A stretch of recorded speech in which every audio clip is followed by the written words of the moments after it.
Well, good morning, everybody. Thanks for coming to our national user group um, live from my kitchen. Hope you all enjoy that.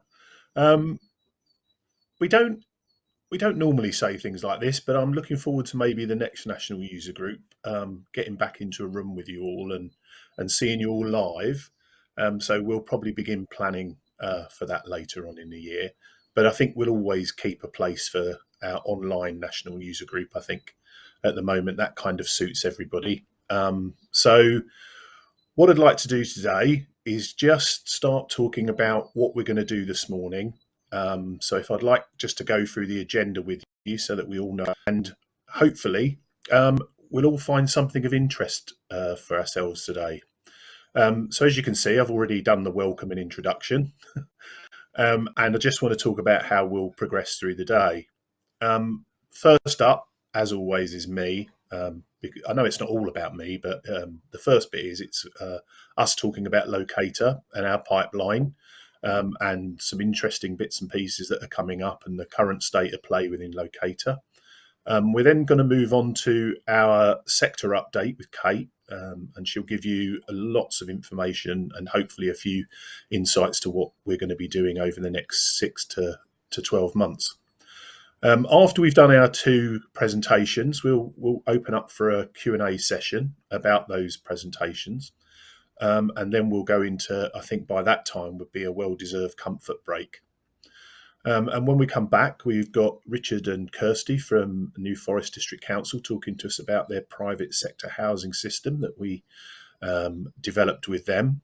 And then we're going to go over to what I think is an interesting presentation about insurance for people in social housing and low-income families. And then what we'll do is we'll just open it up afterwards for a general Q&A on the day, really, and see how that's gone. What I'd like to do next is hand over to Dave, who's going to be our moderator for the day, to introduce you to what he terms is called Slido. I hope he explains it better than me. So, Dave. We are open for business with your questions throughout. We'll be doing several sets of Q&A, so if you would like to put a question to us, you are very welcome to do so. We're using Slido as the platform. If you have the app, it's a free app from your favorite app store, then you simply type in Locata 21 and you'll be straight into the event. Otherwise, you could use another browser window. Simply use the URL that we sent in the email, and that's this. It ends in QOK5EIEE, and we'll be dealing with your questions throughout. On the Teams call, if at any point you can't quite see all of the slides, if you simply click on the screen, right-click and select Fit to Frame, then you'll be able to see everything that we're sending out in the webinar. So let's get started. Peter. Right. Having welcomed you all to the morning, I think it's only fair to start off with our first presentation, which, as usual, is me. So as I've hogged most of the limelight for the morning, I'll just carry on and do much the same with the first presentation. So here we are, Locata's pipeline. I just want to talk you through some general updates about Locata and give you some updates on news. Some feedback for our development group lead us to really just try and ratify some of the things the development group agreed back in the past so that you can see how we go about things in the development group. I want to talk about some new partners that are coming on board and some projects we're building, and just talk about some future possibilities near the end of the presentation. So first up, is something on all our minds, is a COVID update for Locata itself. We know that all the COVID restrictions have been lifted, but there's still advice out there that we need people to be aware of. And just here is the latest government advice, that is that we should stay cautious and protect ourselves and others. We should try and meet outside in buildings that have got open windows or doors for internal visitors. That's going to be increasingly difficult coming into the winter. Obviously, it's getting colder. The flu epidemic may be on the horizon, and also we're we're getting challenged to have a booster jab. So we are asking people to stay at home, take a PCR test if they're coming to meetings. Wearing face coverings is important. Check into venues when we're going in and out. That's still happening. Wash our hands for 20 seconds and get vaccinated, which all of our staff have. In light of that fact, we're still advising our team to work from home. That's our current business approach to the pandemic. The reason we're doing for that is because we have no control over external workplaces or meeting spaces. And we've advised to meet outside wherever possible or use electronic means like we have been doing. Going into the winter months, as I said, there may be another wave of COVID on its way. And so some of the government advice will not be able to be followed. So we're really putting in place up until January 22 and beyond, if things haven't changed, that we've said that if a client wishes to see any of our people face to face, that there's a number of things they must do. First of all, we said it's up to individual staff members whether to take that meeting or not. That doesn't mean we're abrogating our responsibility to the team, but we're more empowering them to actually take on board that decision for themselves and ensure the meeting place is safe for them. So we're asking them to follow some basic principles on our behalf, that they meet in offices where they're well ventilated, use outside space where possible in line with the government principles. Whilst that's practical in the warmer months, coming into the winter, that's not really feasible. We want them to be aware of their home situation. If they're living with someone who could be identified as being vulnerable, they have a duty to them to look after themselves. Be aware of the risk of Legionella from water supplies, certainly in buildings that have been empty for a while. Legionella will build up in the air conditioning and the air recycling places, so you really need to check whether that's been done. We're asking all of our staff that if they have been invited somewhere, that they should get a latest copy of the COVID risk assessment for any client before we need to make the visit. And that's only sensible. So that's where we are at the moment. We are going to review this in January 22, but until we do our review, that's what we're asking our team to do. So we'd be really, really grateful if you could respect that and, just approach us. We're not horrible, and we will consider coming out to meet you if that's what you really need. But we will have to do this work first before we do that. So moving on to some lighter news. We've recently added to our website areas where we're going to be trying to cover certain parts of the system that we think will help you, and will show you some of the bits of the system where you might benefit from. So working with our partner, We Do the Words, we've come up with sections where we'll be covering helpful hints on the system. We'll be covering choice-based lettings, bits that we're adding and enhancements, because that, choice-based lettings is still our core product. HPA2 additions, housing-related support and private sector housing. They're password protected because we still have this thing where people are still trying to get into our stuff to see what we're doing, and see how clever you and we are being. And obviously we'll put copies of the virtual NUG. You can see last year's one, and when we finished here, you'll be able to see this one too. So to get access to these videos, go to the Locata Housing Services website, click on the hamburger menu. Who's put that in there? Click on the menu, select videos, and again, if there's a section you need to get an email from, just email us and we'll send you out a bit to a password to enable you to get into the system. RSI management. It's a rough sleeping initiative enhancement for HPA2. We're developing an enhancement to the existing homeless case management system for local authorities with RSI projects. This will enhance the ability for councils to work with their RSI projects and integrates the case management of a rough sleeper initiative within the homelessness case system. The enhancement will include some features, a core set of RSI orientated tasks and questions to enable the collation of relevant and accurate data alongside solid casework recording, These tasks and questions are structured around information commonly requested by BLUHC for submission via Delta, an RSI dashboard widget giving at-a-glance statistics for your RSI projects, and the ability for caseworkers to access and amend personal housing plans, which will complement the homeless application process for rough sleepers. So we're going to do this based on a new case type. It will enable the new case type within HPA2. Officers using HPA2 will be able to have a homeless case and an RSI case open at the same time. If the homelessness case closes, the RSI case will persist until it's ready to be closed within that project.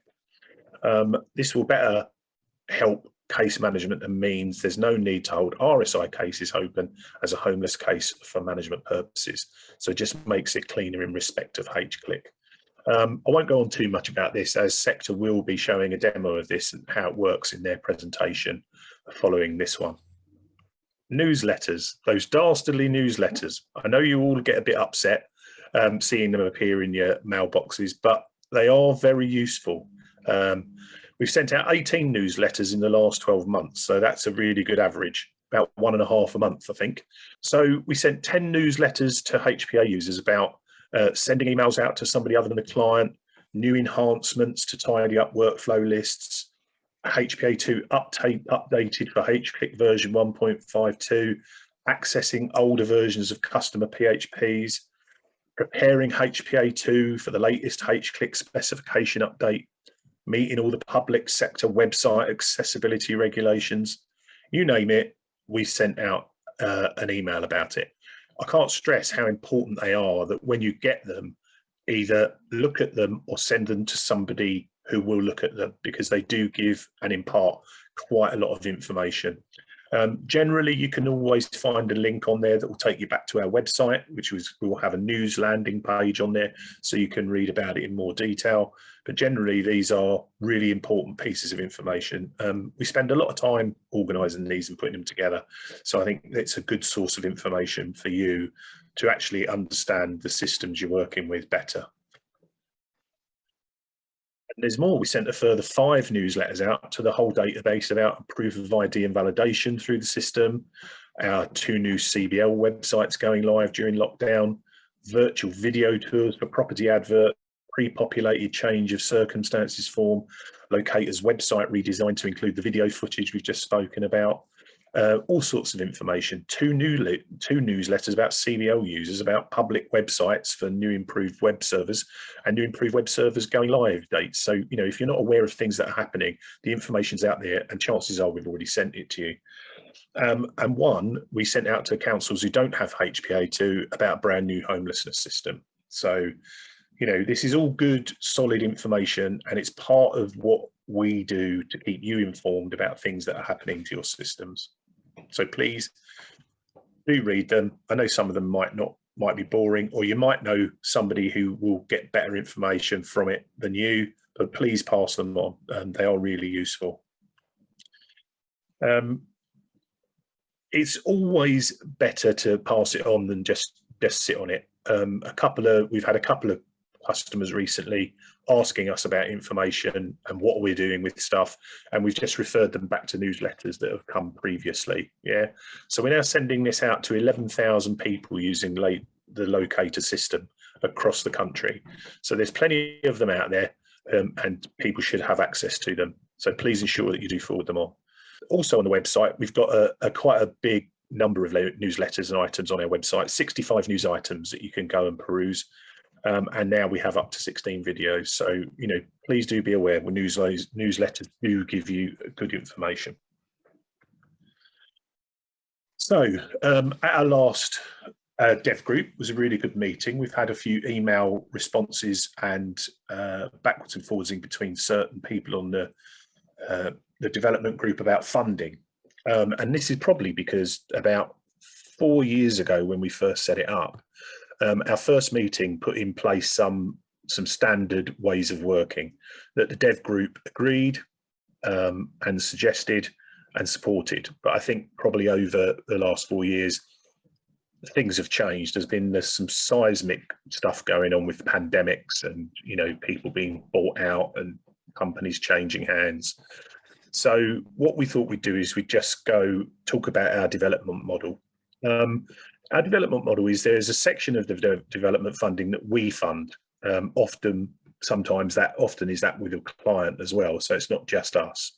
So this year we've been concentrating on expanding our systems, producing new major modules such as private sector housing, housing related support and rent accounting. And that's generally been done with a client on board, taking a share of the funding. Due to changes in requirements, we've also had to do major works to H-Click. As you know, that's all changed. And this also included several items necessary to make our HK2 data collection around sport needs cleaner and better. And that was requested by clients. So we've used a lot of our development money to produce that. And that will be going live over the next few weeks. We agree this stuff isn't always the most exciting work and most of it's hidden from you, but it is required. And we have sent out newsletters about it. So again, that ties back to what we've done before. Next year, we'll be shifting our emphasis back to the core product and CBL, and more of that to come later on. The development pot. We fund a development pot with sector. Priorities for that development pot are based on surveys that we put out to the development group once a year. It is essentially the roadmap that we use of pre-booked new features suggested and discussed with the development group to ensure that we carry them out. It is given prioritization again through the online survey, and the weighting is applied to many of the items on the list because we felt that large amounts of development group are on HPA2, but they're also on CBL. Some of them have HPA2 but not CBL. Some have both. Some have CBL and not HPA2. So it's a varied group. So we have to apply weighting to make sure that we don't lose stuff because people are not interested in it. However, what can happen is if a client has a different view on the priority they've set and they're willing to pay for it, we can get it done sooner. And that will just go in, again, be a part of the pot that is passed out to everybody. We have developments funded by our clients, and they're often features that are of interest over several councils. Several development group might be interested in it. And what happens is we enable them to work together and split the development costs between them. So if something like the CBL housing icon feature, 3 of the local authorities thought that was a brilliant idea, and they shared the cost of that development, each reducing their outlay by a third. So for them, it was a real benefit. They got what they wanted, and they only paid a third of the price for it. So it was a really good way of them managing their output through our system. It might be that they're low on the priority list from the development group, but they can still work in this way. If a council wants it sooner and is willing to pay to get access to the new feature sooner, then that is a benefit to them. And again, they can be a group of those coming together to pay for an enhancement, similar to the sending an email to anybody other than the client. Was funded by 5 local authorities who paid something like £52 each. So, it's a good way of getting access to software. This is the current roadmap of new features. I'm not planning to read these all out because obviously we'd be here for another half an hour and then I'd miss my time slots. So this just gives you an idea of how it works. It gives you the number that we have. So we've got 14 on the list at the moment. It tells you what the enhancement actually is. It tells you whether it's a large piece of work, a medium piece of work, or a small piece of work. And within that large, medium, and small gives you the weighting of the score on the survey that we got returned. So that, again, produces the order. So it goes large, score. So again, that's our roadmap of new features to come up. Just some interesting feedback. We have been really busy in the last 6 months. We've had a number of new partners coming on board. Breckland Council is now a partner from CBL. They've added to HPA2 and are now looking to add HRS. Bournemouth Pool and Christchurch is a new combined authority scheme down on the south coast. Reigate and Banstead Council is now live with both CBL and HPA2. Bolton Council is now live with both CBL and HPA2. Coventry City Council is live with CBL and HPA2. And we're working on delivering the rent accounting to them, so that should be done by mid-November. And obviously the HRS for them is the next thing to go live on their system. Home Finder Somerset is a brand new scheme to us. It's got four local authorities and 18 RP partners. So, you know, that's a big scheme for us. And we got that live for them thinking about 12 weeks. So it was quite a push. Luton Borough Council now live with HPA2.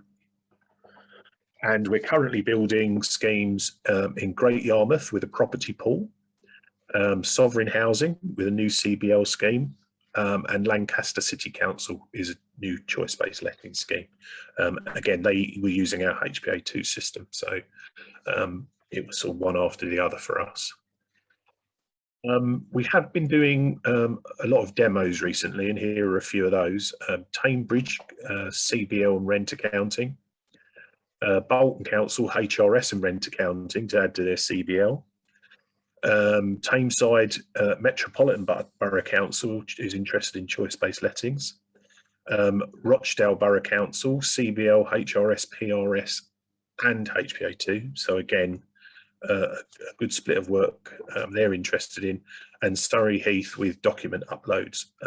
They're a small partner of ours, but every now and again they come up with an idea to do something, so we tend to help them with it. So we were demoing our systems to them. So again, very busy.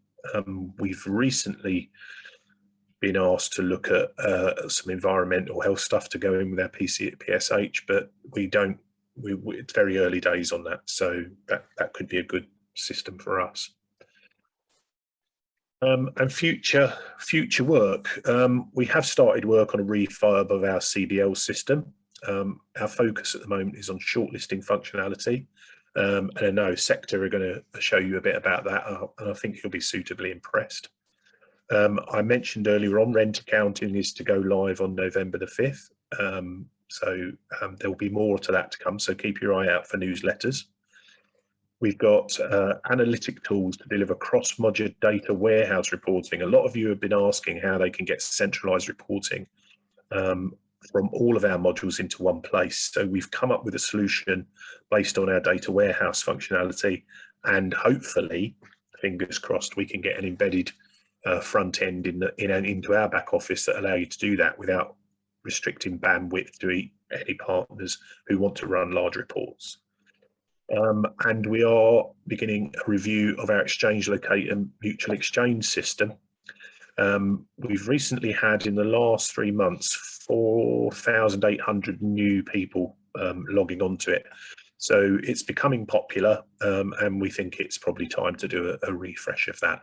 So we spoke about that at our board earlier today, and hopefully we can move forward on that by putting in a bit of budget its way. And that's it for the Locata pipeline. Sort of very busy, lots of new things in work or on the workbench, and hopefully we'll see some of these come to fruition in the next 3 to 6 months. So thank you very much, and let me move over out of the way so that you can listen to Kate and Sector. Thanks, Peter. As Peter said, I'm just giving a sector update, and the things I'm going to cover are our service availability over the last 6 months, a first look at CBL lettings update, then I'm going to go over some of the other enhancements that we've done recently or that are in the very near future, and talk a little bit about cross-module reporting. So to start with our service availability, we've had 100% uptime for most users over the last 6 months. A small number did have 50 minutes downtime on the 26th of May, and that was due to some maintenance that Azure was doing and the failover didn't work due to the maintenance they were doing. But that otherwise we've been up 100% of the time, so there's been no unscheduled downtime. We have also expanded the number of database servers available to us, so that gives us a third more capacity than what we had beforehand. And so in order to utilize that capacity to the best available that we've got available, we use Azure dashboards to monitor performance. So the Azure dashboards look something like this. And essentially what all these heartbeats are telling us are the health of all the servers, so that we can monitor that, and we can also change the time frame. So we could pick a particular period. If you report an issue saying the site's running slowly, we can actually then look at what the health of the servers was at that time and can try work out what's going wrong. And based on the health of the servers, we have the ability, and that real-time analysis, we have the ability to actually move load from one server to another. We can shift all of the load, or we actually have the ability to shift some of the load. And so all this helps us get the best performance from our servers for you. Moving on, I want to show you what we're doing with the lettings CBL update. We're calling it lettings, but that's CBL and property pool. And at this point, I actually want to show you in a browser. I have got the slides in the slide deck, but I think it would be better if I actually show you in a browser. So let me open the browser. This is a first look at what lettings will look like on the HPA2 platform. So for those of you who have HPA2, you'll see the style is the same. And we've also got this idea of having dashboards, and where you'll see we migrating to the HPA2 platform. It's so that we can utilize tasks and workflow within CBL and lettings. So here we've got the concept of application workloads as to having a particular person responsible for looking at change of circs, or for those applications that have come in and are online to be validated. And if I want to show you a shortlist, so this is what a shortlist looks like. One of the key things we don't want to lose is the good stuff from the current CBL system. So we are trying to bring in the usability and the things that you like from current CBL. We're very aware that the speed of the pages is very important to you, and so we're working very hard to make sure that the performance is fast of the load of these pages. And also, we don't want it to be a huge training exercise. So as you'll see, just from looking at this new page, although it's a new look, you would still know how to work it because of using the old one. The other thing we've done is if I make this smaller, so say for instance this was on a tablet or a phone, it's a responsive design. So we are going to we'll support using mobile devices with the new design. And as you can see, I've made the screen size smaller here, so the left-hand menu's gone, and we've got the hamburger icon at the top, which is where the menu's gone to. So we will be supporting so supporting mobile devices for the back office. As I said, I do have pictures of those in the slide deck, but I thought it'd be better to actually show you in a browser. The next thing I wanted to move on to is the enhancements that we've been working on. And I felt that as Peter talked about the RSI, the Rough Sleeper initiative, that it would be best to actually start with a demo of what we've done with RSI. I just did want to say as I'm going through these enhancements. Some of these have been done or are in development. If you're interested in any of them, please do contact your Locata account manager to ask about where they are or if you want them. So if I go to our, let me show you, this is a demo site, and I'll log in.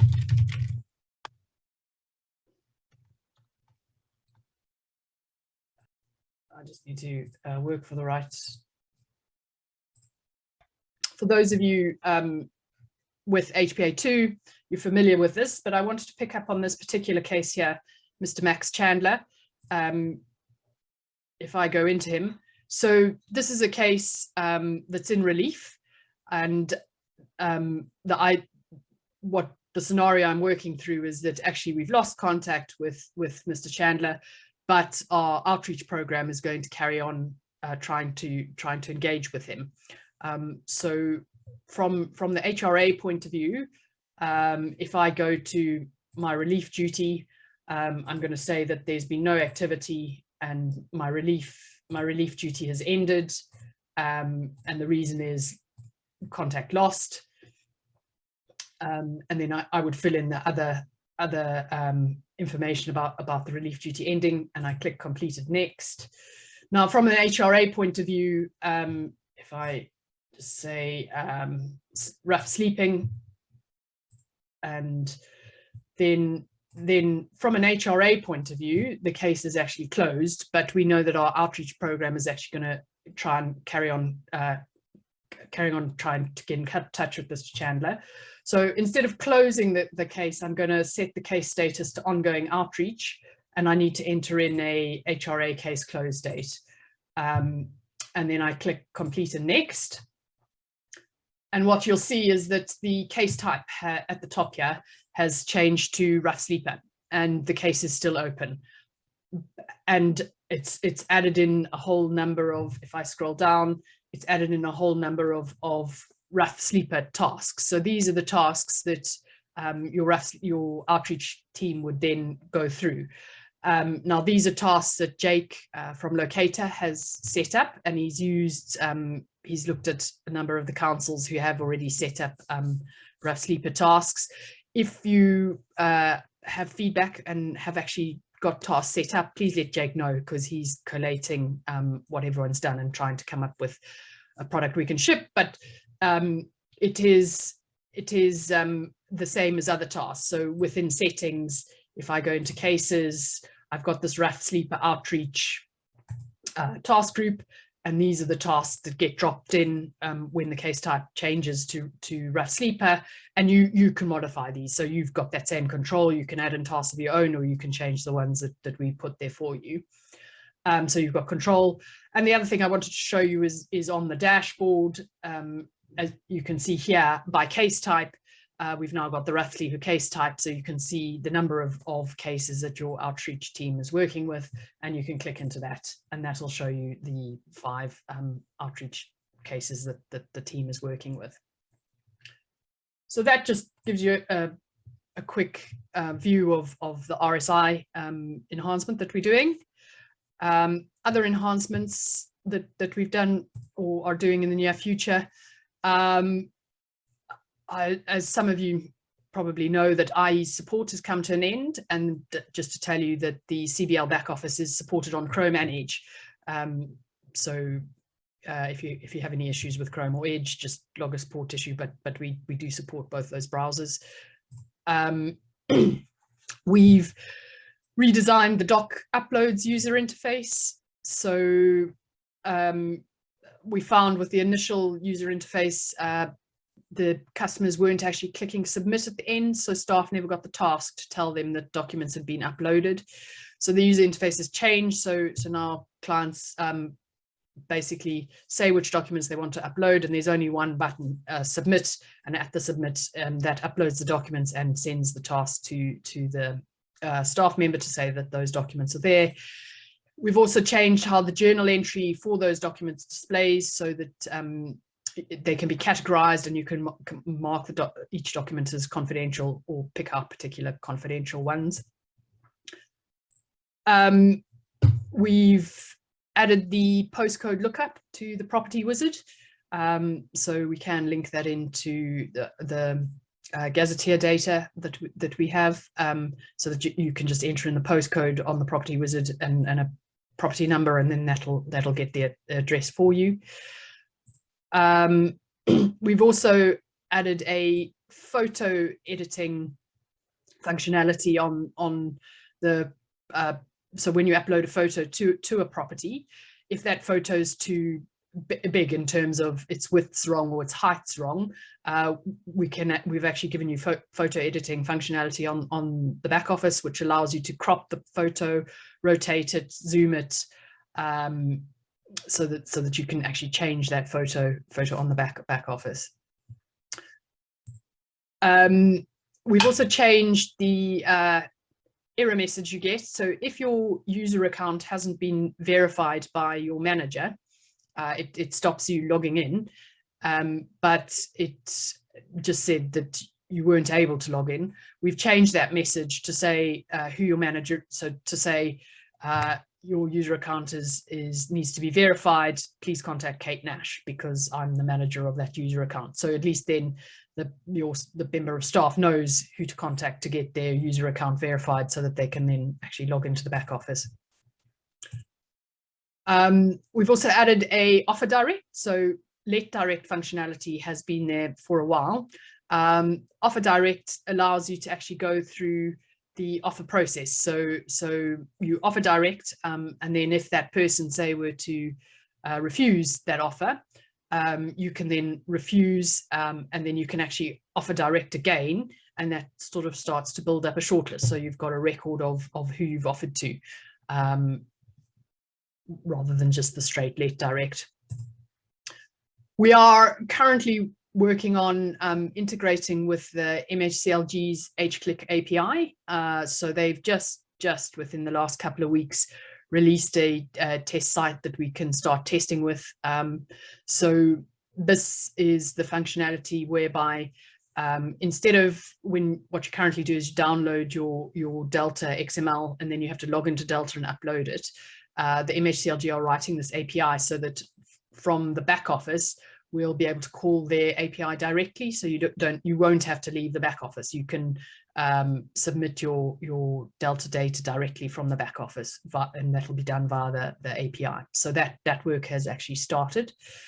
And then lastly, which actually brings us onto cross-module reporting, is we're working on a housing register icon on the people list page of HPA2. So this is so this is the idea of if you've got a linked application, so on the people list page in HPA2 there'll be an icon to say that there is a CBL or lettings application, and that icon, if you hover over that icon, it'll tell you what the status of that application is, and it'll also change color. So it'll be green if that application status is live, but excuse me, it'll be orange if the application isn't live for some reason. And we're going to bring in the ability to report on the CBL status from within HPA2, which, while we were talking about this enhancement, brought us to actual cross-module reporting. And the way that we've always said that you can do cross-module reporting is using the data warehouse. And I thought I'd just show you what that looks like, because what you need to do is put a BI tool on top of the data warehouse. So I have actually done that. So let me show you. So this is a business intelligence tool. They're all quite similar, although slightly different. This one's called Holistics, and I've picked it because it's cheap and easy to use.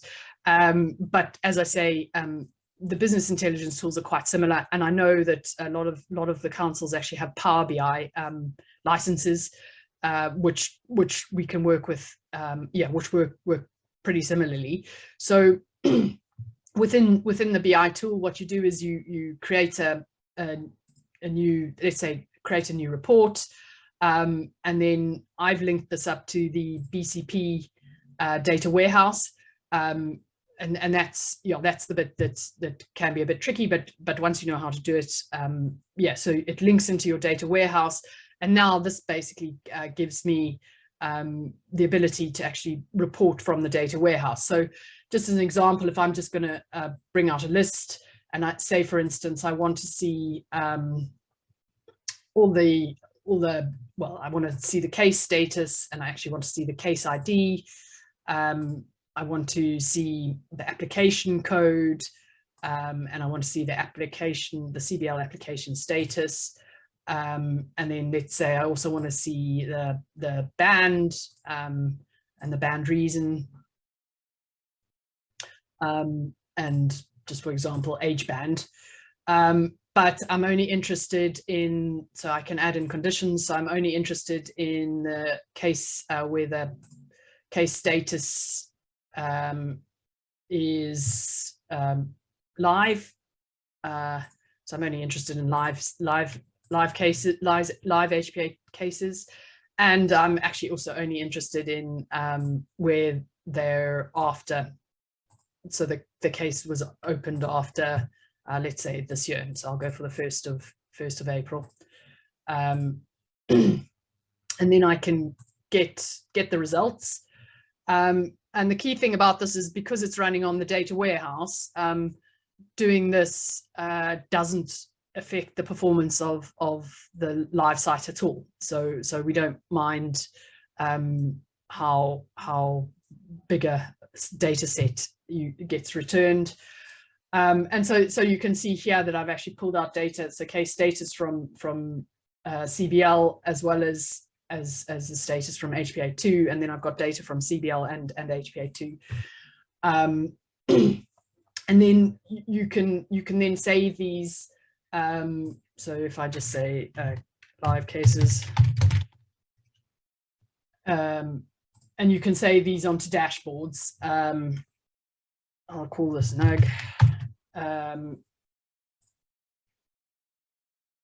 And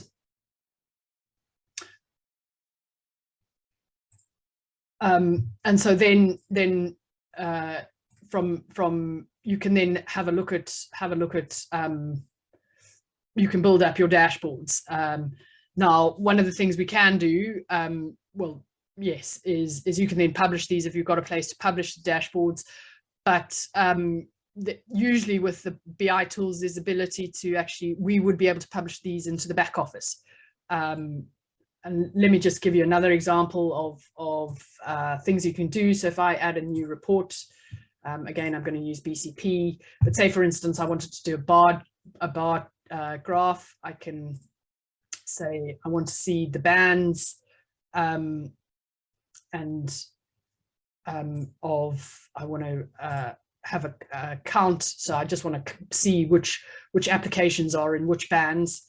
If I let me just have a custom label, just make that count. But then the bands that I'm interested in, so I want to put a condition on where the case status is live. So here I'm looking at the HPA case status of being live, and also the case open date is after let's say the 1st of April again. So I've got my conditions, and if I get results, so I've got my conditions. I'm actually looking at CBL data, but the conditions are HPA2.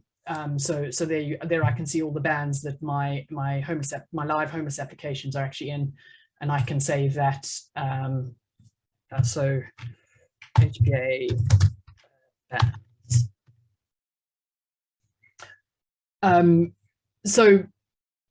So you can see from business intelligence tools that you can then you can actually do quite complicated cross module reporting. We are aware that that some people find it difficult to use their corporate business intelligence tools, And if that's the case, please do contact us, because there are things that we can help you with, and that's what we're really wanting to find out is would you like us to help you with just setting up that data link to the data warehouse, or actually help you building some of those dashboards. But with the business intelligence tools, you can also publish those dashboards. But if you don't have a place to publish them corporately, as I said, with most business intelligence tools, we can probably publish those to the back office. So this was we did just want to see how people are using the data warehouse, and say that if you want to get more out of your data warehouse, do contact us as we, so that we can see where we can help. And with that, I'll say thank you very much, and hand back over to Peter. Thanks, Kate. That was really good. For the next bit, we're going to do some Q&A. So we'll answer some of the questions that have been coming in today. We know that we can't really answer all of them, but as we normally do with the questions we get today, we will go through all of the questions and we'll create answers for them, and then we'll publish them along with our presentations that have been shown today. David, I understand you want to talk a little bit about Slido and the Q&A session, so over to you. Yeah, let's mention Slido for a second, because clearly there's quite a few of you are already on it and questions are coming through, and that's great. But if you've not used Slido before, there are two ways that you can actually leave questions. It's nice and easy. You can either do it on an app on your mobile. That's a free app that's available to download from wherever you get your apps from. And then you would simply type in Locata 21. That'll bring you directly into today's session, where you can leave any questions that you want to. And if we don't get to your question today, we are going to be doing a mop-up and get back to answer everything over the course of the next 24, 48 hours. If you want to do it in another browser screen, you can do. The link was in the email that we sent out to you just before you joined. And just a reminder, it's on your screen now. It's the Slido event link, which ends with QOK5EIEE. That's the link that, again, brings you directly into Slido, where you can ask questions to your heart's content. So some of the people who've been doing that. Oh, and one other footnote we mentioned earlier, but if you're on the Teams screen and you happen to be on a mobile device and you can't see all of the slides, Gary kindly reminded us that if you right click on it, or click with your finger if it's on a phone, it'll offer you the option fit to frame, which will resize everything so that you can see everything that you want and need to. So a couple of questions that have already come through. Attachment sizes. Can you increase the size of attachments that can be uploaded? This was from Katie.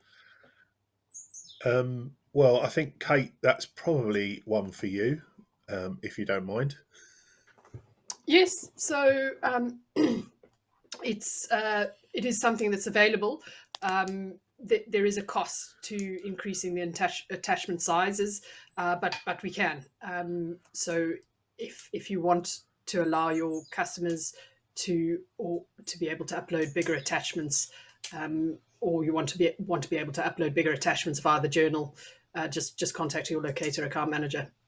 Okay. When will the upgrade to the CBL system be available? Well, I suppose our initial planning, and I guess Kate will correct me if I'm wrong very quickly, is to, I would say, probably 18 months or so. We're trying to do it as quickly as possible. However, there are some of our customers out there who are very nervous about moving over to the new platform. So what we are trying to build into our plan is that we will run the existing platform and the new CBL platforms concurrently, so that people can stay with the old one if that's their preference, or move over to the new one if they're happy to do that. Is that right, Kate? Yes. Can the tasks and questions included as part of the RSI enhancements be amended and added to capture different information? Again, I think that's for you, Kate. I think I know the Yes. answer, but I'd rather it come from an expert. Yes, they can. So it's the same tasks and questions functionality that you have in the back office, in the HPA2 back office. None of those, we understand that with your RAF Sleeper initiatives, you'll be doing different things. So we just setting up some tasks so that you've got something to start with, but you can actually change any of that. So you can add in new tasks, but you can also change the questions on the existing tasks. So you'll have full control over the tasks and questions that you want to ask when a case goes into the RAF Sleeper case type. Back to CBL for the next one. Will the CBL upgrade cost more? Again, I think I'll answer this, Kate. But please be ready to confirm your difference of opinion if so. There will be a cost to the upgrade. It's not like we're upgrading a massive HMS system, though, so it's not going to be huge amounts of money, but it does take time and effort to reconfigure and put in. And as usual, there will be each individual partner will have preferences to configure into the system if they choose to go over to the new CBL. So, but we'll talk to you about that closer to the time. Can an RSI case be opened independently of the RHA case, or does it have to be added on at the end when closing the RHA case? If this is something you want, if you can speak to Jake from Locata, because it was one of the things we were looking at. But essentially, what you need to do, but Jake can help you with it, and we'll need to, if enough people approach Jake, we can put it in as the standard offering. But what we'll do is when on the advice screen, so on the advice screen, if you can say, yes, this is advice only, but actually we're carrying on with our RAF Sleeper initiative. And from there, it can go from triage straight into RAF Sleeper. So that isn't the setup that we currently have, but it is something that can be done. So as I say, if it's something you want, please can you let Jake know? And if enough customers want that functionality in, then that's the way we'll actually deploy it to everyone. Got a few people asking if the slides, etc., are going to be available afterwards, but I think you have mentioned, Peter, that we are going to be making the whole of the webinar recording available later. Yeah, one of the two things we tend to do is with questions, we always go through and have a document with all the questions answered, so people have got a reference for that. We do circulate the actual slides from the presentations as well, if there are any. And yes, you're right, David, we will have the whole video up on our new video page. If the new CBL is on the same framework as the other modules like HBA2, HRS, etc., will we be able to add our own custom tasks and questions after go live like we can within those other modules? If yes, will this be for just back office or also for customer facing questions? I think this is, again, one for Kate, but I think that the tasks and questions, and Kate will correct me if I'm wrong, are going to be limited to the back office area. I assume the customer facing stuff is talking about the form registration and those areas. They are slightly separate and do carry a lot of information that creates assessments. So again, I think it will probably be more of a back office function than a customer facing. Kate? Yes. So there will be tasks and questions in the back office. So that's our goal is so that you can set up workflows around how you actually go through taking an application from online to be validated to making it live, so that you've got the ability to add workflow into your CBL back office work. But as Peter said, it'll be on the back office that at the moment we don't have a plan to expose the tasks and questions or expose the ability to change the form or the questions you ask clients via the public site or via the change of circs.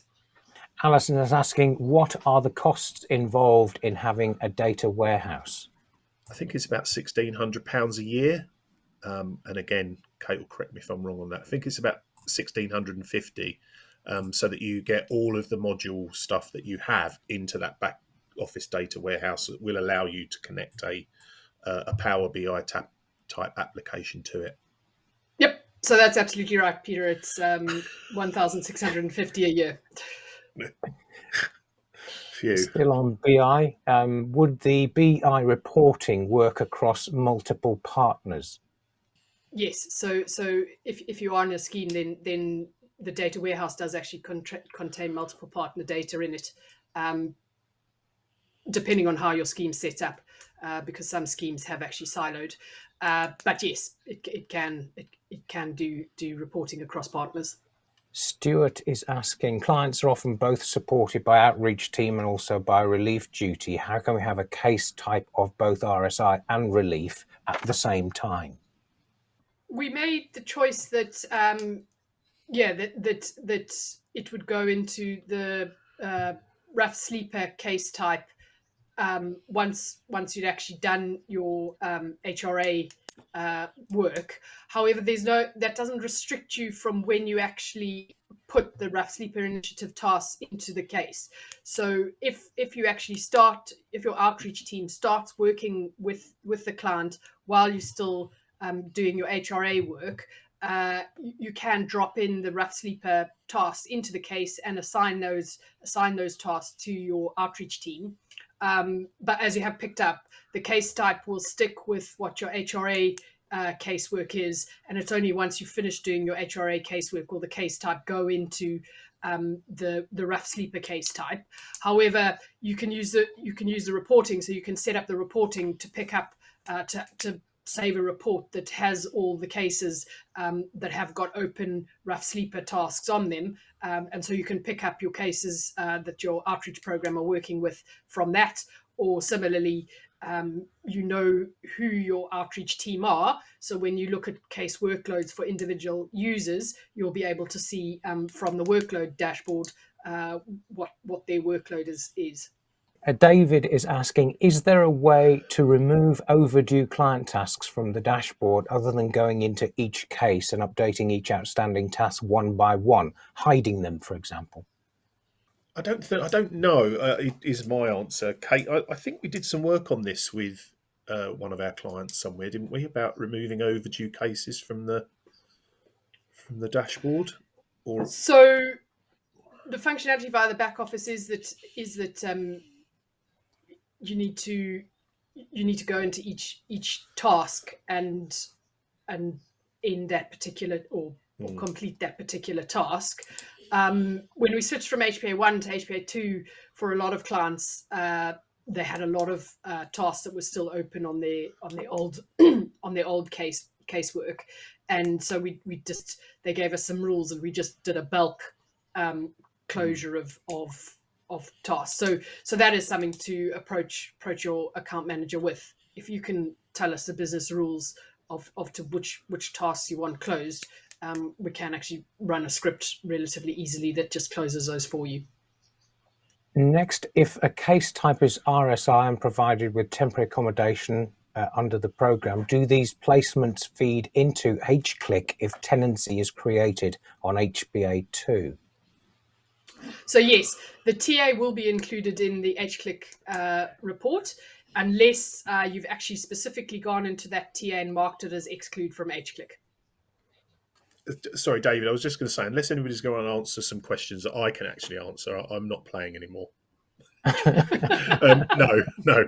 That I was just thinking of the time. It's probably time to go to the comfort break, because I think we've done about 12 or 15 questions here, which I think is a good amount. Well, welcome back, everybody. I hope you got yourself a cup of coffee, because we're going to settle in for the afternoon. I hope you found the couple of sessions in the morning okay. From the amount of questions we're getting, it seems that you did. And don't forget, we will be answering all those questions either later on or doing them as a document that we'll send out to you. So we will answer them, I promise. So for the afternoon sessions, we've got our private sector housing demo with Richard and Kirsty, followed by the insurance, Gabro, this afternoon. No, sorry, still this morning. Phew, just about. And we've got our question and answer sessions for general questions and questions about PSH and insurance as well. So I'm going to now hand you over to Richard and Kirsty for their presentation about PSH. Thank you, Peter. Having been an initial member of the HPA2 development group, I was very much aware of the capabilities and functionality of the HPA2 system. By this time, we had also acquired the choice-based lettings module and restructured and began to modernize our housing service. This included the integration of the private sector housing team with the wider housing service. And this allowed us to explore all opportunities to prevent homelessness, particularly in relation to housing standards complaints, illegal evictions, and HMO licensing, whilst also allowing us to ensure we made the best use of our stock alongside DFG applications. We started, therefore, to explore options for a new private sector housing system, but we knew that having a system like HPA2 with the flexibility to create our own workflows and data fields would be very advantageous, whilst also having the ability to link up our clients across multiple systems. For example, often those who complained about housing standards also had a homeless application. Therefore, following a procurement exercise, we procured Locata to build that system. The module itself can be standalone or sit alongside the HPA2 module. Moving on to the system itself, you can see a familiar case dashboard. What I've got in front of me here is also the left-hand side menu items with some differences. As in the private sector housing module, the main core of each case is linked to a property with people, owners and contractors linked to that property.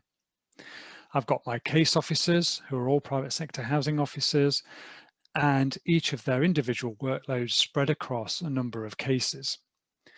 These cases can be fully bespoke and set up to your needs.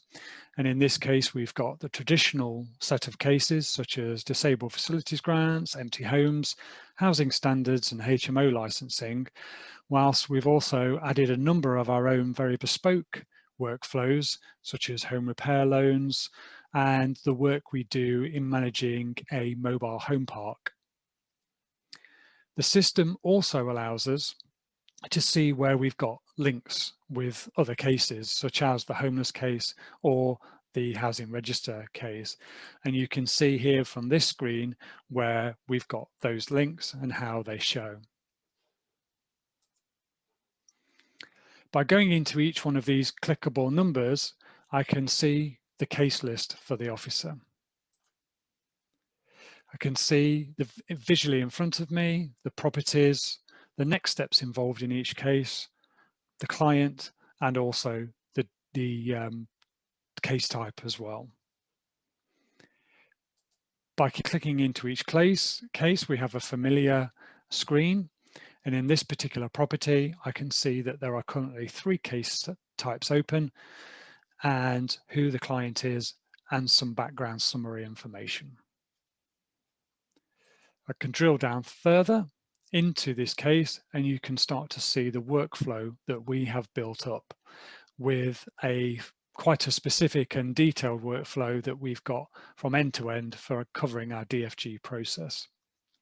We've made use of completion rules and the recent functionality of add answer to task title, where we've got repeatable tasks such as multiple DFGs, which are listed here. Some of the new functionality you might want to see here is schedule of works and the finance and invoicing functionality that goes alongside that. So you can see here a schedule of works for level access shower, and I can go in, go to works, and I can see a predefined list that we've added in already, and I can go in and I can add in additional items, which then starts to build up a cost of this particular job. I can edit each item. I've got units showing meters squared, I've got the cost per unit, and I've got a description which is fully editable. I can also add quantities here, which changes the individual and overall amounts. I've got a contractor already assigned that can be changed. This contractor, I can also check on their current workload. And so I can see that they're doing another job at another property. This could be a long list, so I might want to make sure that their workload is properly managed, and I can go and view the detail on that case.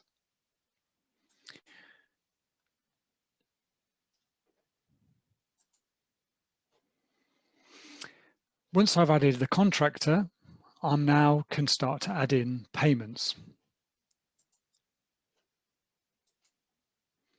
As soon as I receive an invoice, I can log the full detail of that, including VAT amounts, payment dates, payment codes that we require internally, invoice reference numbers, and any additional notes. And as I add the payments, they start to accumulate in here and then come off the total balance outstanding. So I've got a full and very clear financial picture at any time.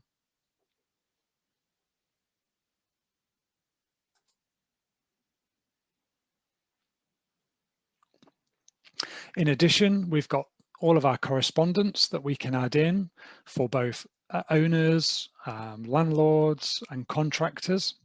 And I've also got familiar journal entries and the case status.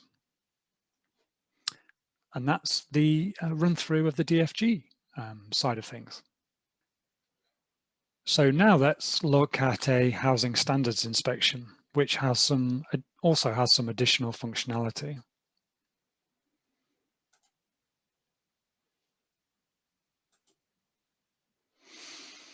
You will see the usual run of workflow items, but what I wanted to show you here was the additional functionality that's been built for the module in regard to the HHSRS inspections.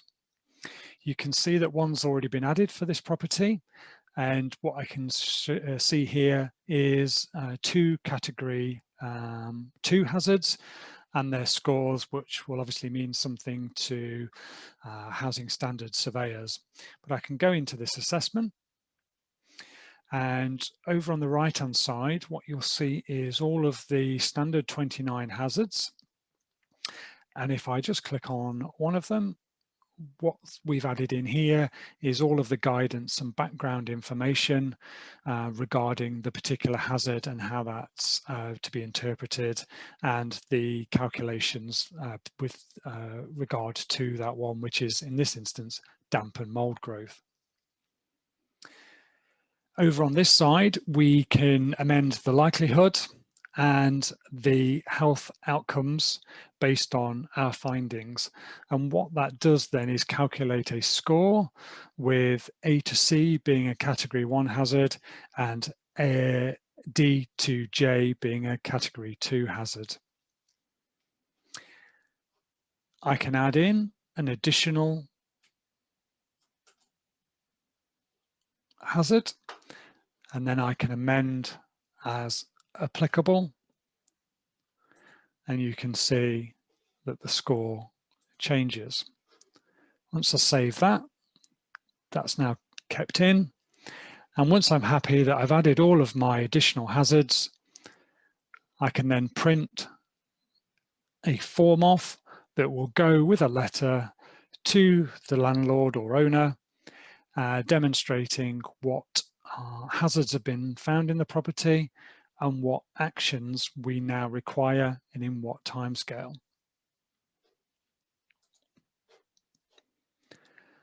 I can then go back to the property. I can see my increased list of hazards here, and the scores. So I've got visual on the level of categories, particularly the category 1 hazard that's here. The HHSRS functionality is also installed for the HMO licensing case, where a housing standards inspection would also be routine. And that's the end of my presentation. Thank you. That's brilliant. Thank you, Richard. What we'll do is we'll come back to deal with questions after we go to the insurance Gabro presentation, and we'll pick up questions there, which I believe Kirsty's going to take a part in as well. So what I'd like to do is just hand over to David just to remind you again about the Slido way of answering questions. And then after David, we'll go straight into the insurance presentation. Thank you. If you haven't heard of Slido before and you've only just joined us, there are people joining all the time, then you can do it one of two ways, either with the Slido app, which you can get free from your favorite app store, and you'd need the code Locata21 for today's event, and you can ask questions straight through there, or the link that we sent out with the email for you joining that also had the Teams link in it. It also had this Slido URL, the one that ends with QOK5EIEE. Click on that, and again, you can immediately ask questions, and we'll do our level best to get to all of your questions in this webinar. If you can start your question with what it relates to in the beginning of the question, it'll just help us to organise them when we come to the Q&A, which is coming up very, very soon. But next, it is insurance, and it is Kyle Lomas. Thank you. I'm really thrilled to be unveiling Gabro to you today. Gabro is the home insurance product that we have literally just launched, and you'll be seeing and hearing a lot more about over the coming months. It's great that we've been invited along today to present Gabro to you and convey why we have developed it and how it can play an important part in your client's well-being and financial resilience. I know that's an odd thing to say about insurance, but that's why we've created something really unique. So what's Gabro all about? Well, Gabro itself is an igneous rock, and you'll see why we've used this as our product name as I tell you more about it.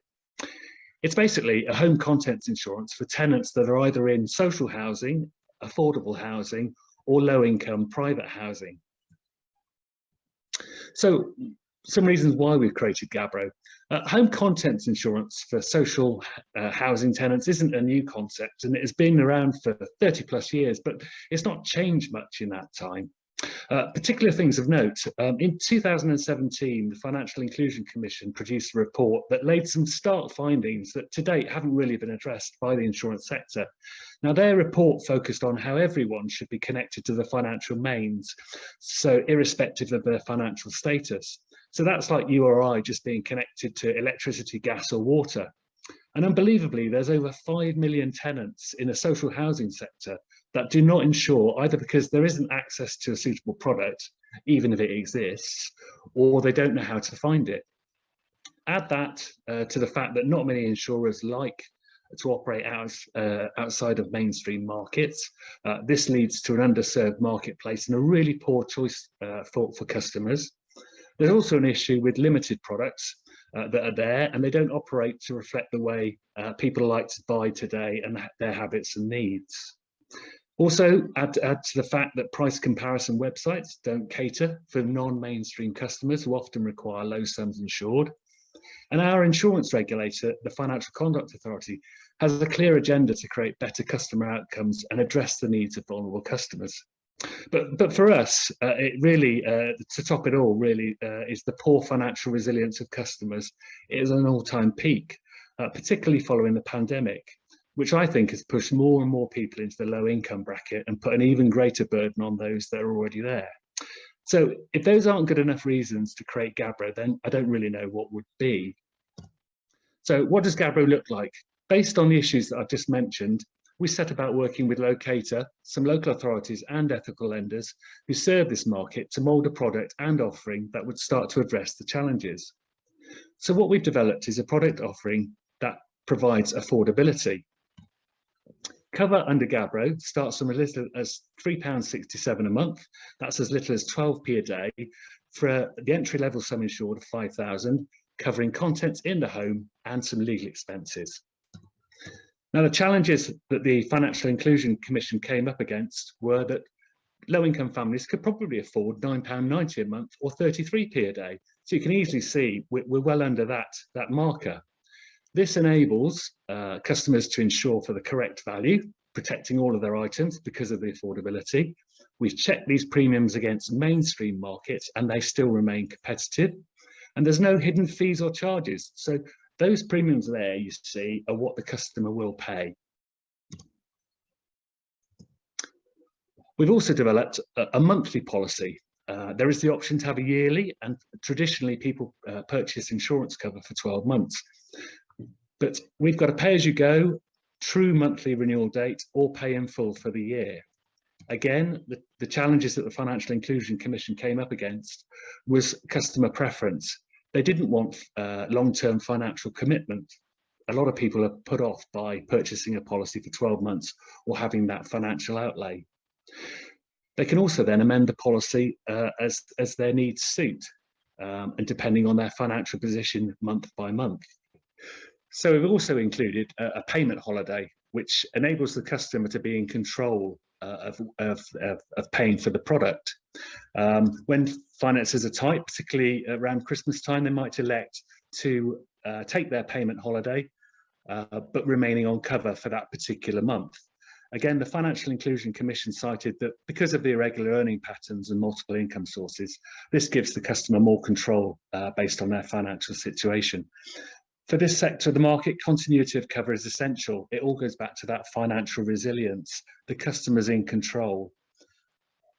Depending on how the customers purchase the policy, whether they purchased an annual policy or a monthly policy, the pricing is standard between the two.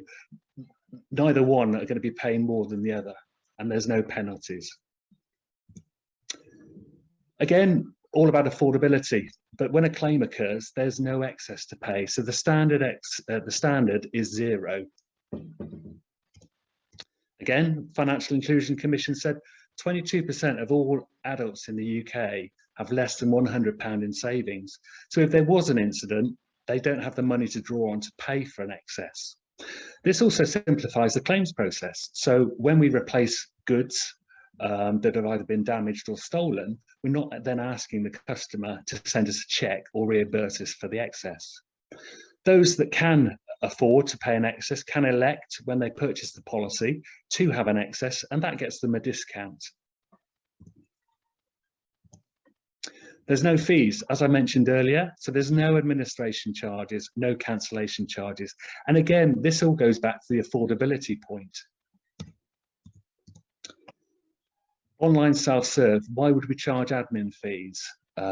It's simple and easy to understand. The customer knows exactly where they are financially and are not scuppered should they want to make a change and be charged for doing so. We've got a wide acceptance criteria. So we're only asking customer for relevant information to purchase the policy. So unlike a lot of price comparison sites that are asking lots and lots of information, we're just collecting what we need from the client, just making the journey simple. And again, the Financial Inclusion Commission cited that people were put off purchasing insurance because of the confusing jargon that was being used. So it's a really simple online application, which I'll show you shortly. With the product comes flexibility. So as I've said, depending on clients' circumstances, they can amend cover month by month. Again, to meet the Financial Inclusion Commission's findings, they can adjust the policy, turn it up or down, and change cover 24/7. They're in control. The big important thing about insurance is obviously when you make a claim. So we need to make sure claims are swift and quick. We have an online claims reporting that the customer can access from their customer account for those that like to do it that way. Or we have the telephone claims reporting. Lots of customers like to have their hand held when they're making a claim, particularly if it's a stressful or big incident that they're reporting and need assistance with. Again, the Financial Inclusion Commission cited that losses for this demographic can be more severe than mainstream markets. The loss of a fridge or freezer, television, computer can adversely affect this sector more than mainstream markets. So we're going to have quick and direct settlement. The insurer will replace goods quickly to make sure that the customers put back in the place they were before the loss. We're trying to avoid cash settlements, which then rely on the customer to go out and purchase the goods and replace them themselves.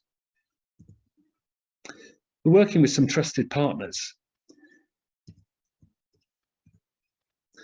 So we've got access to mainstream market insurers. You'll see a name up there, Urban Jungle. Urban Jungle operate in the private renter sector currently. You probably have seen them on television, on radio adverts recently, or even on the tube in London. We've teamed up with them and NIG and Direct Line Group. So everybody knows the Direct Line Group, the big red telephone as was. We've got that mainstream insurer. This builds some confidence because we're not using outlying insurers. There's a name there, that an association. And we're going to work with these insurers and partners to change the behaviours of this sector, to show that actually is it a sector worth investing in and developing. And there's a bit of involvement. So what we've started with today and what I've gone through with on the product features for today might be different in 12 months' time. And we're going to keep evolving it to make sure it suits this sector of the market. And there's a lobbying piece here to do as well. We're working with organisations to make sure there's better outcomes for low income groups. The product cover, it's quality cover. It mirrors what you can purchase on Money Supermarket. The cover's not been watered down just because of the sector we're operating in. It's covering all the standard things. So property is fire, theft and flood, so the big events. There's liability cover, both for personal events and tenants' liability, damage to rented premises. And we've included as standard legal expenses for all customers. There's straightforward cover options. So again, it's making it simple and easy. 2 levels of cover, essential or extra, and the customer just has to decide what sum insured they want to choose. Again, to meet the financial inclusion's recommendations, we're not restricted due to people's circumstances. We're building trust, so we've got a product that meets the mainstream markets and's got integrity. There's a counselling helpline and legal advice helpline, which may be, in current times, a very valuable service that low-income families would access and use. So I've alluded to the fact that it's really easy to get a quote. We couldn't have made it any more easy. It's easy to get a quote literally in seconds. Customer can then customize that package during that journey and get covered instantly on that journey. I'm now just going to run through and show you how simple that process is. So to obtain a quote, you go to getgabro.com and click on the Get a Quote. You put in your address.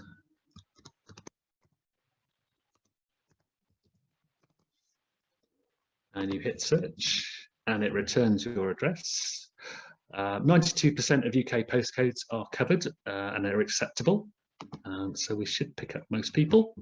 And you answer the next set of questions. So you have to be a renter, a tenant. If you click you own the home, it will decline. And then you tell us who occupies the premises, either just yourself, you and your partner and family. If you click multiple people, then it will decline. So we'll say I'm going to live alone. I'm a permanent UK resident. And then it defaults to the 10,000 sum insured. You can turn this up or down depending on what sum insured you require under the policy. If you go below 10, it flags up just to say you need to insure for the full replacement value of the goods. So we can go down as little as 5. Or you can go up to 40,000 just by clicking that button there. Then it's asking us about our insurance history. So just asking it about previous claims that we've made that would have been covered under the policy had the cover been in force. So just for ease, I'm going to say I've had none. It's asking us for an email address.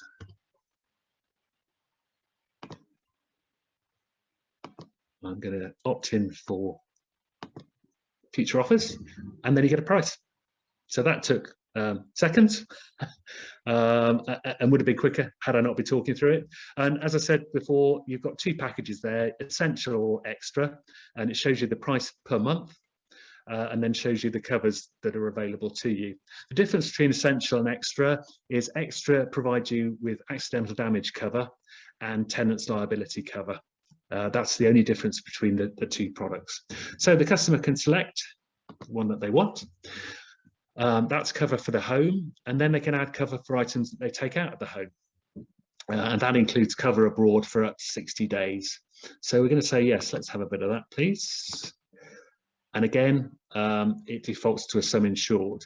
The sum insured here is determined by the sum insured that they've got under the content section.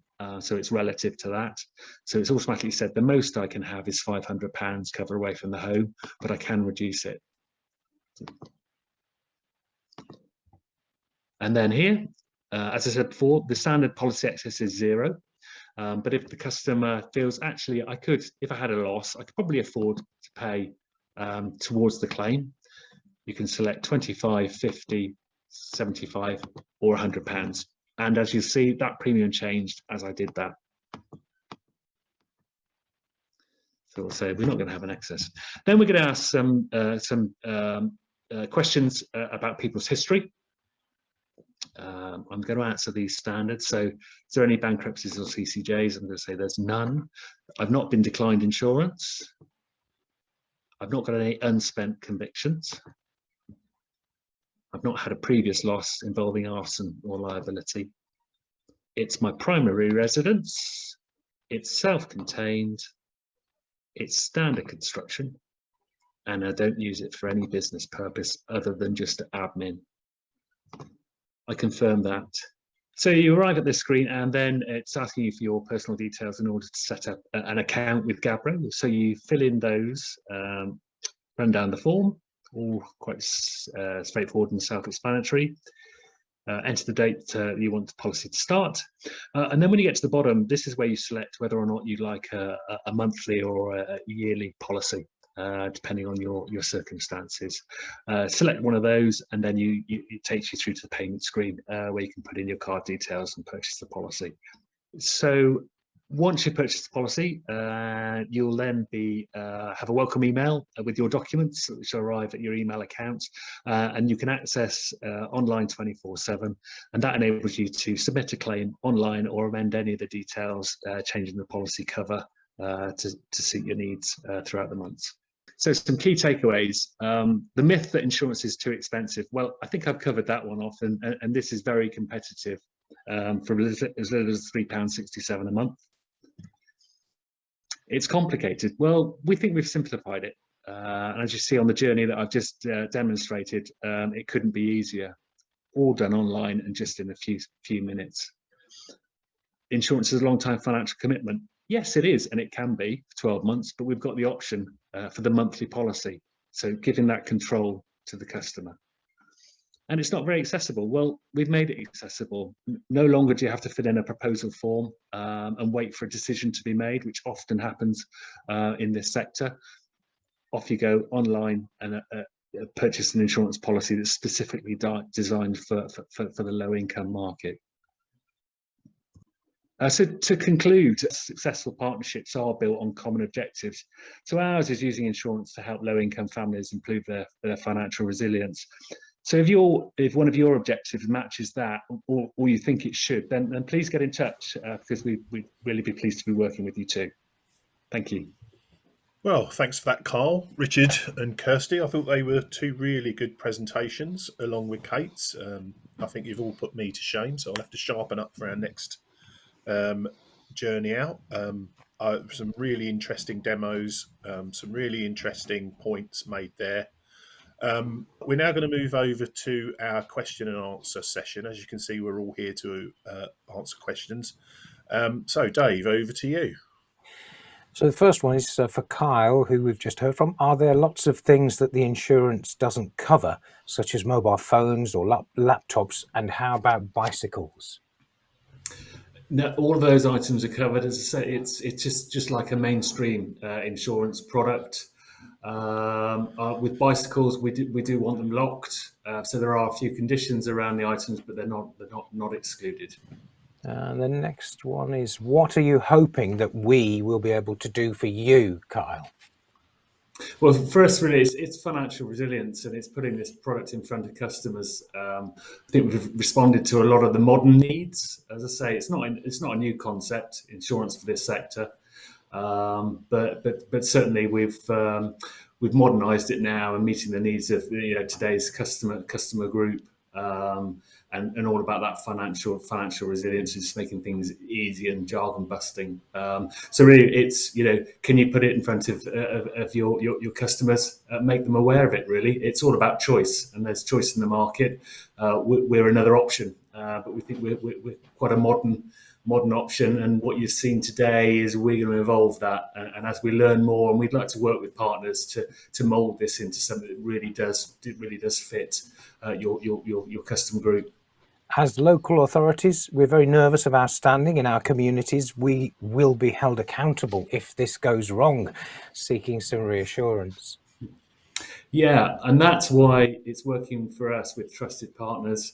We were really keen that we had an insurer like Direct Line Group behind the product, a big PLC, and out in the market, and already doing, already operating in the home insurance space in a big way. And we've got to earn our trust. But we feel we've got the right partners behind it in order to make sure that fulfillment, and we build that trust with you and prove ourselves. But we've certainly got the right starting blocks in place to be able to do that. There's one more about telephone. What about if somebody wants to do it over the phone? Currently it is all online, and this is part of the product involvement.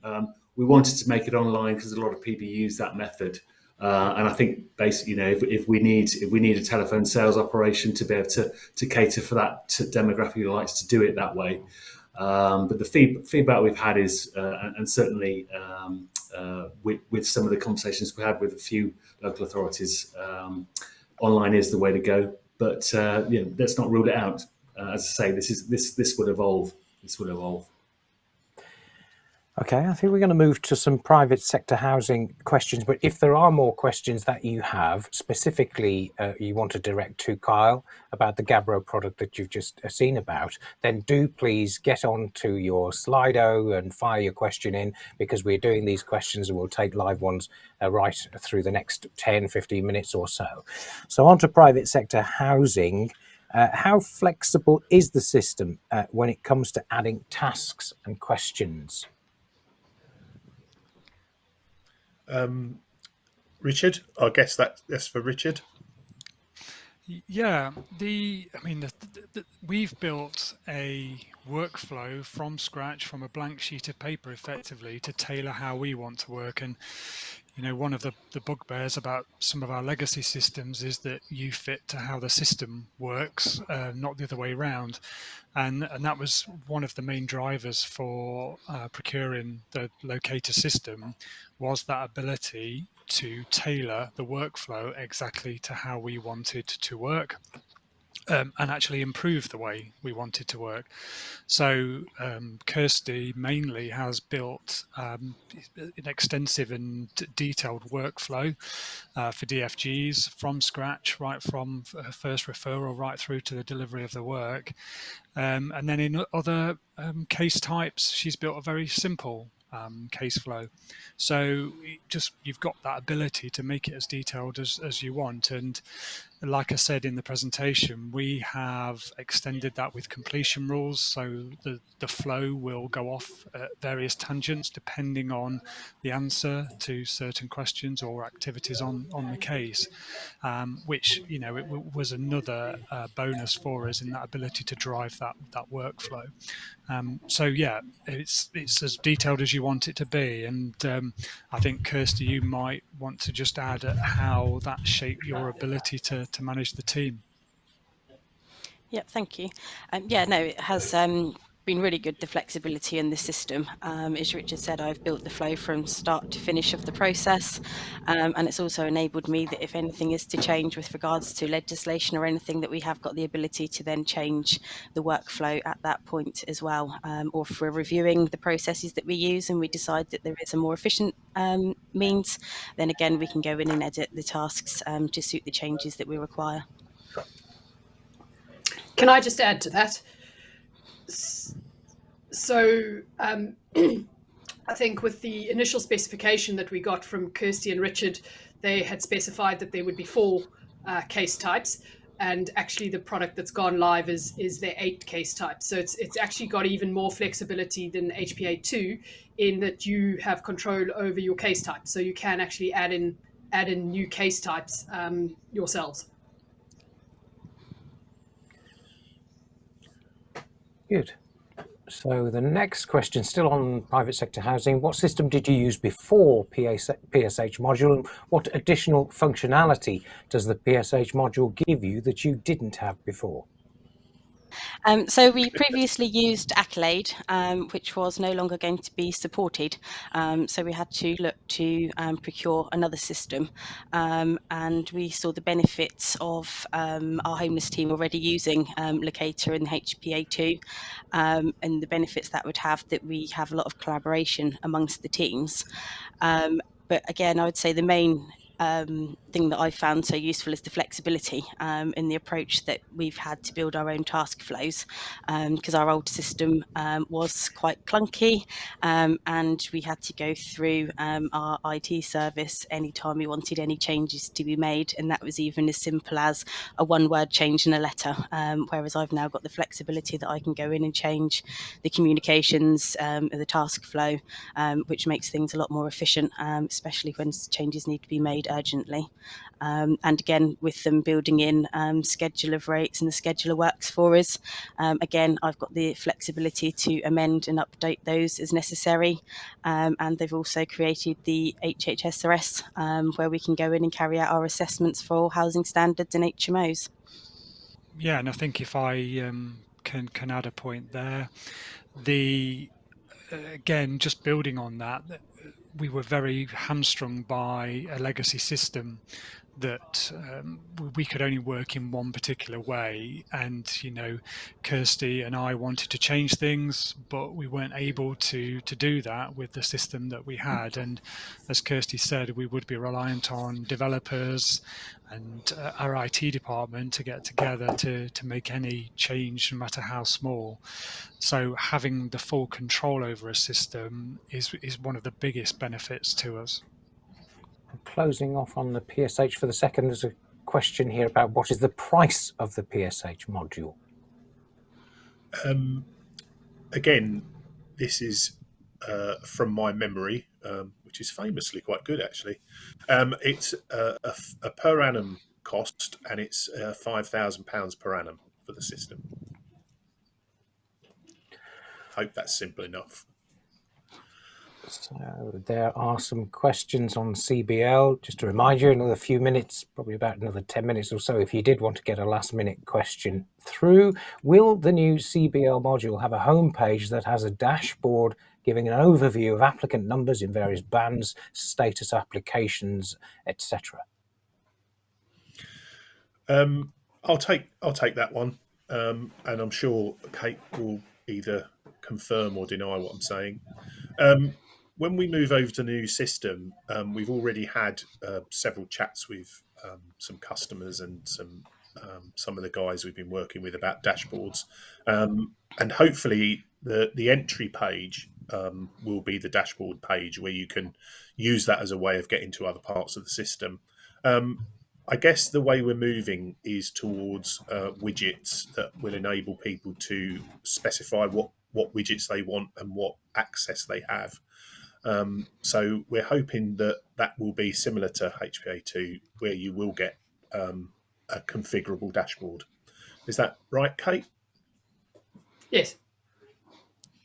I like it. Thank you very much. That's got to be the shortest answer of the whole day. Next one is, how much will the full rent accounting module cost? Now, again, you're testing my memory. The full rent accounting system is going to be £15,000 per annum. But there are some configuration costs that will be on that, because obviously we'll have to connect this with data loads and data exports.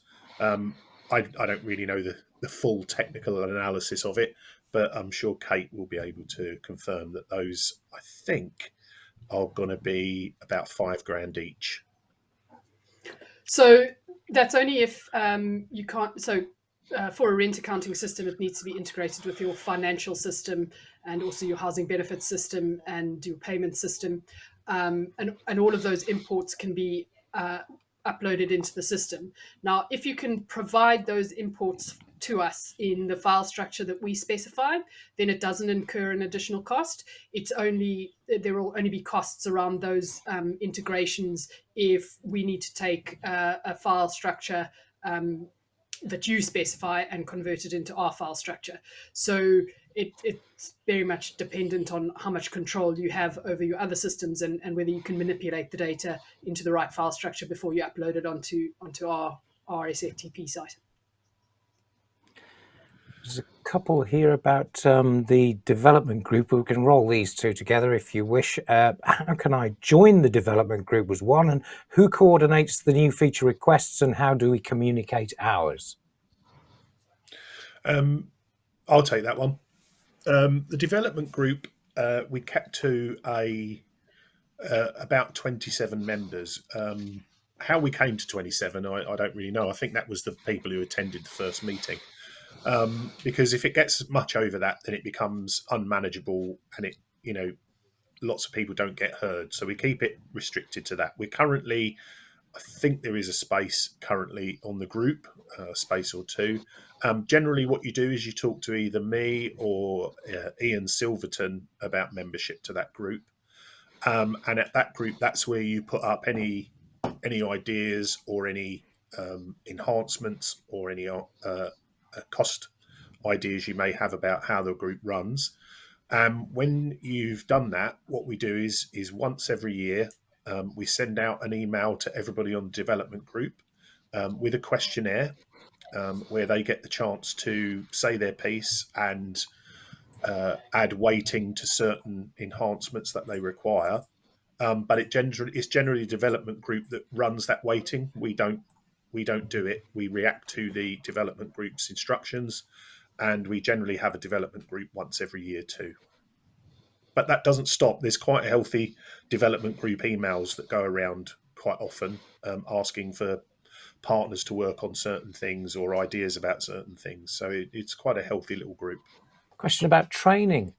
What training will Locata provide to users of new modules? New modules generally go live, and we provide a day's training to those new enhancements or new modules. We tend to do super user training is the first half of the day, and then we do user training in the second half of the day. But that's sort of dependent on the size of the module, and it's dependent on the size of the customer. If we can briefly loop back to a previous question, there's a follow-on. Is the £1,650 data warehouse cost per partner or per scheme that you mentioned earlier? I'll pass it over to Kate if you don't mind, Kate. It's per scheme. Another So succinct answer from Kate. Yeah, if you're a standalone customer, then it will be that's the annum cost. If it's a scheme, then obviously because we're putting all that data into a one big bucket, I guess that's the cost. It's the same. Will all features and current enhancements on our current CBL systems be carried over to the new platform? I'll start off, but I will ask for your help, Kate. I think as part of the development group, we're trying to get everything we possibly can into the system, which is why we have there'll be a cost for an upgrade, but part of the upgrade we'll be talking to you about stuff that you must desperately have or bring across. I think what we're trying to do is to encompass all of those enhancements and modules that have been previously brought into it. But I don't know, from a technical side, I don't know if that's, I think it's going to be possible, but there may be some exceptions, Kate, are there? So yes, I mean, the CBLs have been customized by the different schemes. So where we can pick up common functionality, that will be as part of the standard upgrade. However, where schemes have done specific enhancements that are very particular to themselves, as Peter said, when we're actually looking at their upgrade path, we'll need to go through those with the scheme and identify what the cost of each of those particular enhancements would be to, in fact, move to the new platform. But bearing in mind, the new platform will be more versatile in terms of because you'll have tasks and questions and workflow, you will actually have more control over what elements you have on the back office. So it'll have to be looked at on a case by case basis when we actually get to that point, because possibly some of the reasons the enhancements went into in the first place was because you didn't have enough control from the back office. So that's why you asked for them. So continuing on the back office, when using the back office reporting functionality, is the data generated live data? On the back office, it is generated as live data. In the data warehouse, I think the data warehouse will be backed up overnight. So it will be the following day, you'll be reporting on the previous day's data. But I would say in 99% of the cases, that will be fine. But obviously, that's why we have the online reporting tools, so people can report on live data. But I guess in most cases, where you're doing reporting for boards and councillors and people and staff, the data warehouse will be fine. Next, I believe we only have a live HBA2 back office system. Is a test back office system available where we could build and try out some new tasks and questions and other ideas? If so, how do we go about accessing this, and is there a cost? I'll answer that. Every site we build, every part of our system has a test back office. If you don't have access to it, you need to get in touch with your Locata account manager. And yes, you can go onto that system and try out all of your tech questions and tests and anything you want to do with tasks. You can do on that test environment. There's no cost for that. Just no cost for that. You just get in touch with your Locata account manager. On some specific HBA2 questions, does the RSI task only appear at homeless case closed? If you change when you close the homelessness case, if you set the case status to ongoing outreach, the task automatically gets added to the case. However, if you're going to start that work earlier, you can drop that task into the case at any point in your casework just by adding an ad hoc task. Still with HBA2, when a PHP is published, can it trigger the printing as well so that it appears in the journal automatically? Oh, I think this is another one for Kate, but if we could control printers from external websites, we'd be kind of magicians, I guess. But I do believe the PHP goes into the journal and you just print it from there, Kate, I believe. Yes. So when you click print PHP, that actually creates a journal entry with that PDF of the PHP. Still with HPA2 then, would it be possible to look at being able to report on the different communications, e.g. letter 42 has been sent 20 times in April? That's not something we've been asked for before. So that would be a enhancement. So either if you can log that via the feedback on the help site or let Ian Silverton know. If you create an RSI case, is there an automatic close option, or do you have to do ad hoc task to close?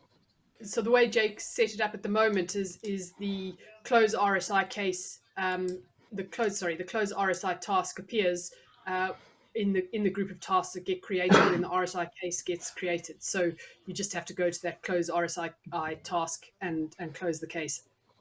Finally, on this one, can you do RSI case where no case is open due to no change in relevant facts? It has been an idea we've been thinking of, and given that it's been asked twice, I think it's probably a change we need to make. But the idea would be is that you would open a case, but you would make that case as advice only, and then you would in fact change the case status to ongoing outreach, and that would take it straight from triage into rough sleeper. On the wider question of the event itself, will you ever go back to having a real NUG meeting where we're all together in London? If we do, when do you think that might happen? I think I said at the beginning that we are looking forward to getting back out in amongst our customers. Before we went to the online, we used to run 2 NUGs, one in Manchester and one in London. We are probably going to look at getting that back into operation maybe next year, but really, I suppose it depends on how the winter goes here, because we still have all the, the possible flu epidemic.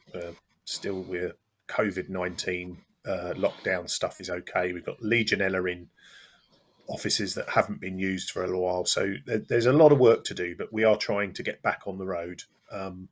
But again, I think that's going to be reviewed in sort of January, February, once we've seen what the effects of the winter have been. And one on data warehouse. Can you connect a BI tool directly with the modules, or do you need a data warehouse in between? I think my answer would be you need a data warehouse in between, because it may affect bandwidth depending on the size of the data you're trying to interrogate. So the data warehouse is probably the least impact solution, and you can connect BIs to that, but we probably wouldn't do a direct connection to the live data. On PSH, have you found any new tasks, questions for a new process that were difficult to add, and if so, why? Kirsty? Haven't found anything that was difficult to add or amend at the moment. As I say, I have amended quite a bit of our flow as I was working through and realizing that I could do some different things. So yeah, there's nothing that I've come across that I haven't been able to do in the task flow or questions as yet. If we take our DFG process, we have a number of different people working on different aspects of the case at any one time. And we've set in instructions within the flows to pass the case between officers using the transfer case function, which is working out really well in terms of the distribution of tasks, and which is all managed by the team via the dashboard.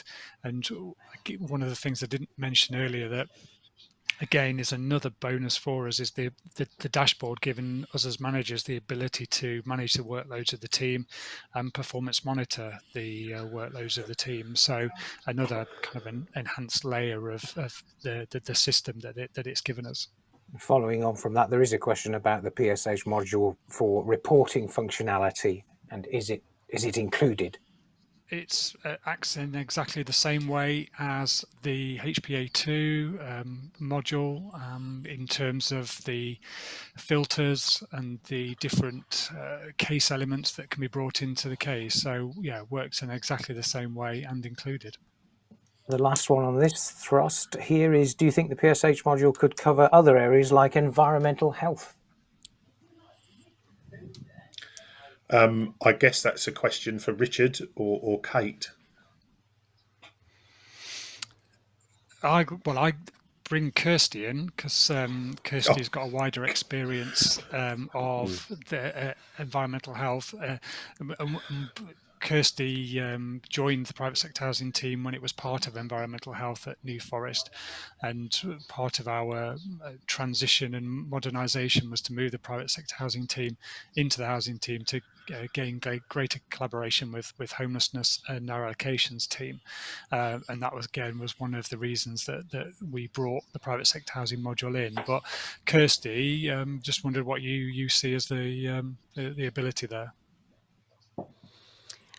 Yes, no, I agree that there is definitely the ability there to bring in an environmental health module, because the flexibility is there to be able to build the task flow for each of the different areas. So whether that's food safety, health and safety, or pollution control.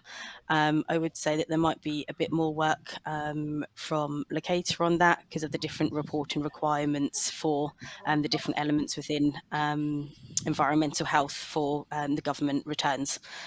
So that's just something that I would say to bear in mind if you were looking at bringing in an environmental health module. The returns are a bit similar to HClick, so it's nothing that you haven't looked at before. But yeah, it's definitely there, and I think that the platform and the flows that you could have and the flexibility of that would work really well. On HBO2 tasks, would it be possible to add multiple questions on the same line rather than having to have each question on a separate line? Kate, I guess that's a bit like repeatable tasks, but repeatable questions. I don't know. What do you think? We always have to be aware of the fact that people have different screen sizes, and so no, that's not something we're looking at, because actually at the moment we specifically looking at targeting being able to use the back office on mobile devices, whereby your screen size becomes much smaller, and so then it wouldn't be it would make it much more difficult to navigate if you've got the same question on the same line. So no, we're not looking to do that. And the final one here is, do you have any videos available which might offer an overview on your different systems? If so, where can I see these? We do have our video page, and I think the plan is to put up some very short demos on the various systems we have, but obviously that just takes time to do. So it's something in our immediate future, but not just at the moment. I think we do have a live demo which covers quite a lot of them, but again, it gets a bit confusing. And who wants to watch an hour and 50 minutes demo? To be fair, so we'll probably do something along those lines in the future. And I think David, that will probably be it. If that's the last question, then if anything else comes through, we will answer directly when we get the scripts and all the rest of it, and we'll put this up on the website. We'll put up our presentations and our various answers to the questions we've already said. Right. Well, I guess that's over to me to sum up and thank Kirsty and Kyle and Richard and Kate and yourself, David, and all of the back office team, Glenn and his guys in the background for making what I think's been an excellent morning into the early afternoon for Locata.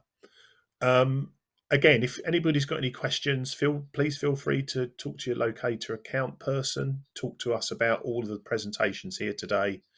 Thank you for attending. We've had quite a few of you online, so that's all good. And I do really look forward to seeing you all in person next year at our national user group. So thank you very much for coming.